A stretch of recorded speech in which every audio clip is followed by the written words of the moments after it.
नमस्कार बंधुरा welcome to my channel home style cooking with Sonali. आशा करी सबाई खूब भालो आछेन सुस्थ आछेन। आजके पटलेर एकटी दुर्दान्त यूनिक रेसिपि निये चले आसलाम आपनादेर सामने। पटल आपनारा अनेकभावे करे खेये देखेछेन, तबे आजके आमि जेभावे तैरि करछि एइभावे निरामिष दिने एकबार तैरि करे खेये देखबेन। दुर्दान्त लागे एइ पटल रान्ना और गरम भाते तो असाधारण टेस्टी हय। तो चलुन बंधुरा आमि किभाবে करछि सेटा सम्पूर्ण तुले धरछि आपनादेर सामने।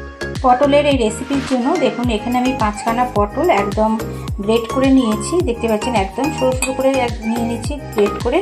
আর এখানে নিয়েছি কয়েকটা আলু টুকরো করে কেটে আমি জলে ভিজিয়ে রেখে দিয়েছি এখানে সেদ্ধ আলু একটা। মশলার মধ্যে এখানে আমি নিয়েছি দুটো শুকনো লঙ্কা, একটু আদা, একটু টমেটো আর জিরে একসাথে পেস্ট করে নিয়েছি। হাফ বাটি নিয়েছি বেসন। এছাড়া লাগবে কিছু গুঁড়ো মশলা, তার মধ্যে রয়েছে দেখুন ধনে গুঁড়ো, নুন, চিনি, কাশ্মীরি লঙ্কার গুঁড়ো, হলুদ গুঁড়ো, এছাড়া নেব লঙ্কার গুঁড়ো। তো প্রথমে আমি এই পটলটাকে মাখার জন্য এর মধ্যে আমি একটা সেদ্ধ আলু সেটাকে আমি দিয়ে দিচ্ছি।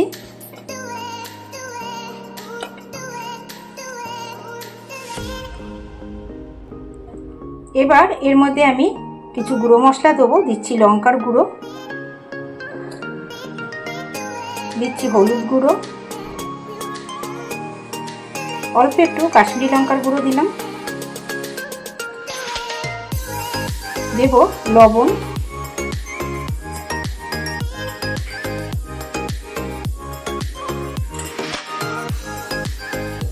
এবার এর মধ্যে পরিমাণ মতো বেসন দিয়ে দেবো। সবটা একবারে দিচ্ছি না, যতটা লাগবে দেখে আবার আমি বেসনটা এখানে অ্যাড করব। তো খুব ভালো করে মেখে নিতে হবে।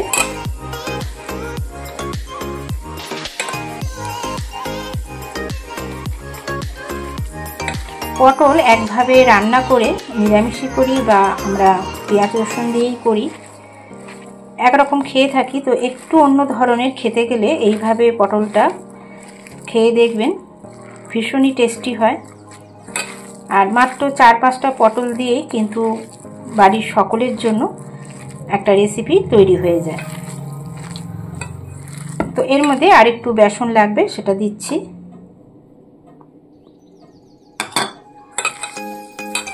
এখানে কিন্তু আমি কোনো রকম জলের ব্যবহার করছি না। দেখতেই পাচ্ছেন পটল কিন্তু যখন গ্রেট করা হয় একটু জলা জলা ভাব থাকে, তার সাথে সেদ্ধ আলু দেওয়া হয়েছে, সুতরাং এখানে কোনো জলের প্রয়োজন নেই।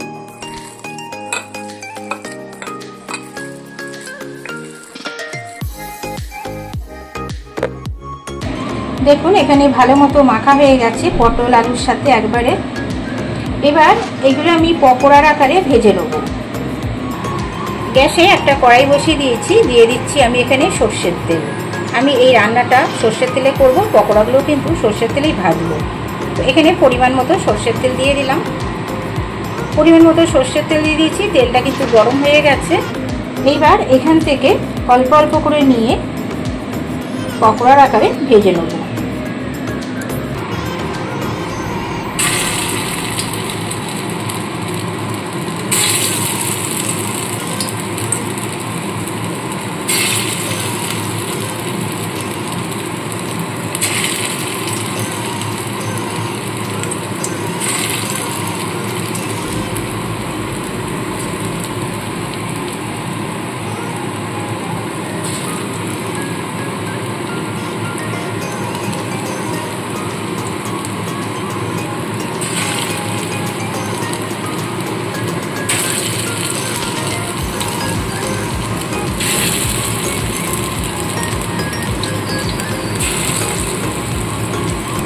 দেখুন একসাথে বেশ অনেকগুলো দিয়েছি। আমার এই কড়াইটা বেশ অনেকটা ছড়ানো জায়গা রয়েছে, যার ফলে একসাথে অনেকগুলো দিতে পেরেছি। এবার লালচে করে ভেজে তুলে নিতে হবে। ডালের সাথে এইভাবে শুধু কিন্তু আপনারা খেতে পারবেন পকোড়ার মতো করে। উল্টে পাল্টে ভেজে নেব।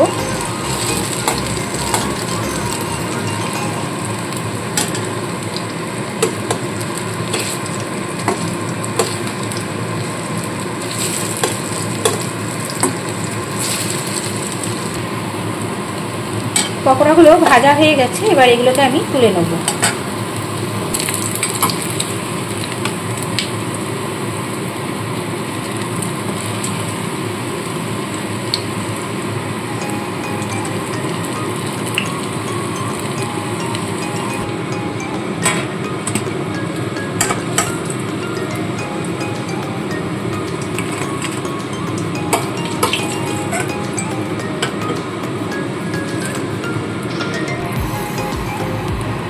এইভাবে আবারও বেশ কিছু পকোড়া ভেজে নেব।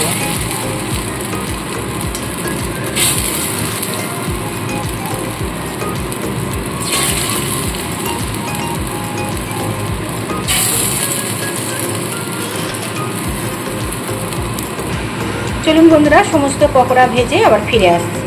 এখানে পকোড়াগুলো আমি সমস্ত ভেজে তুলে নিয়েছি। এবার এই তেলের মধ্যে আমি আলুগুলোকেও ভেজে নেব।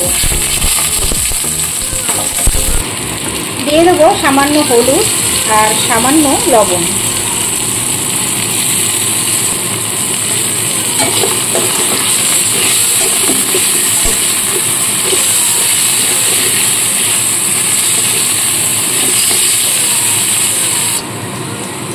আলু ভাজা হয়ে গেছে, এবার আলুগুলোকে তুলে রেখে দেবো। আলু ভেজে তোলা হয়ে গেছে। এবার এই তেলের মধ্যে আমি ফোড়ন হিসেবে এক জিরে, গোটা জিরে, তেজপাতা, একটা শুকনো লঙ্কা দিয়ে দিলাম। এবার আমি এর মধ্যে দিয়ে দিচ্ছি গুঁড়ো মশলা। গুঁড়ো মশলার মধ্যে রয়েছে ধনের গুঁড়ো, নুন, কাশ্মীরি লঙ্কার গুঁড়ো, হলুদ আর অল্প পরিমাণে চিনি। সামান্য পরিমাণে এখানে জল অ্যাড করব। আর দিচ্ছি একটু লঙ্কার গুঁড়ো। জলটা দিলাম যাতে মশলাটা তাড়াতাড়ি পুড়ে না যায়, সেই কারণে অল্প একটু জল দিয়ে দিলাম। তো এই গুঁড়ো মশলাটা একটু নাড়াচাড়া করে নিয়ে এখানে আমি যে পেস্ট করে রেখেছি জিরে, গোটা জিরে, শুকনো লঙ্কা, আদা আর টমেটো, সেটাকে দিয়ে দেবো।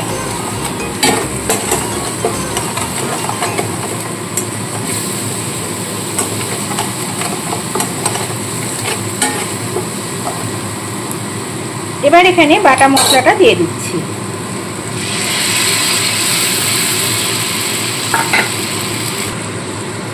বাটা মশলাটাও অল্প অল্প জল দিয়ে খুব ভালো মতো করে কষিয়ে নেব।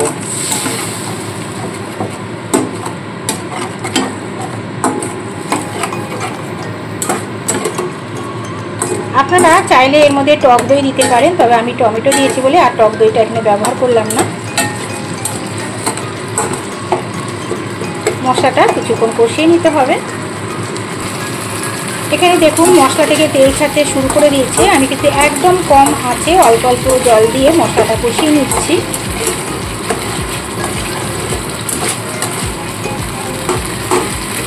এবার একদম অল্প করে আবার একটু জল দেব।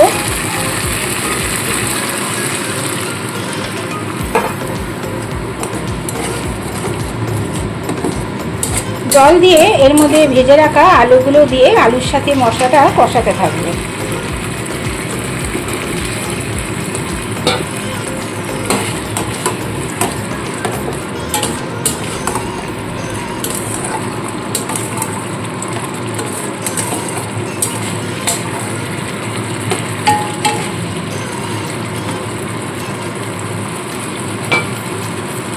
একটা ঢাকা চাপা দিয়ে দেবো কিছুক্ষণের জন্য।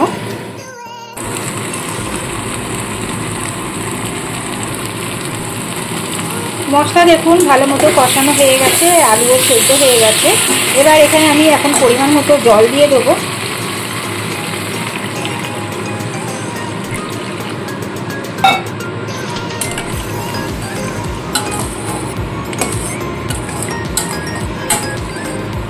ঝোলটা একটু ফুটে উঠলেই এর মধ্যে ভেজে রাখা বড়াগুলোকে দিয়ে দেবো। দেখুন আলু পুরো সেদ্ধ হয়ে গেছে, ঝোল ফুটে উঠেছে। তো এবার আমি এর মধ্যে ভেজে রাখা বড়াগুলো সমস্ত দিয়ে দিচ্ছি।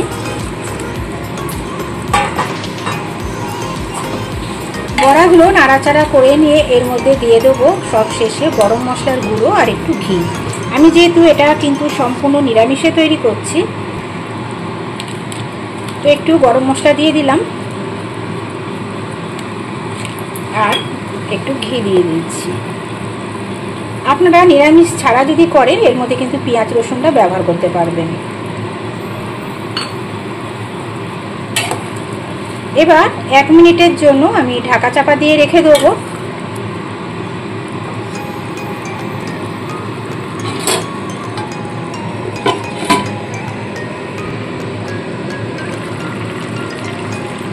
তো বন্ধুরা আমার কিন্তু রান্নাটা সম্পূর্ণ রেডি।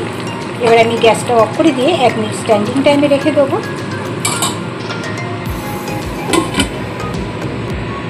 ফিরে এলাম 1 মিনিট পরে। তো দেখুন বন্ধুরা কত সুন্দর দেখতে লাগছে। তো চলুন এবার এটাকে আমি সার্ভ করে নিই।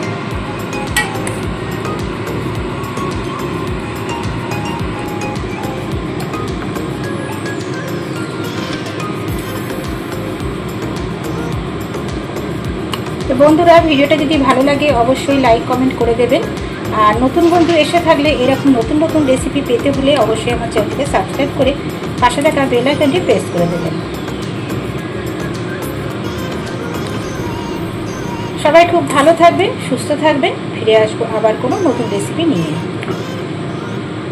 তো বন্ধুরা আজ এই পর্যন্ত, টাটা।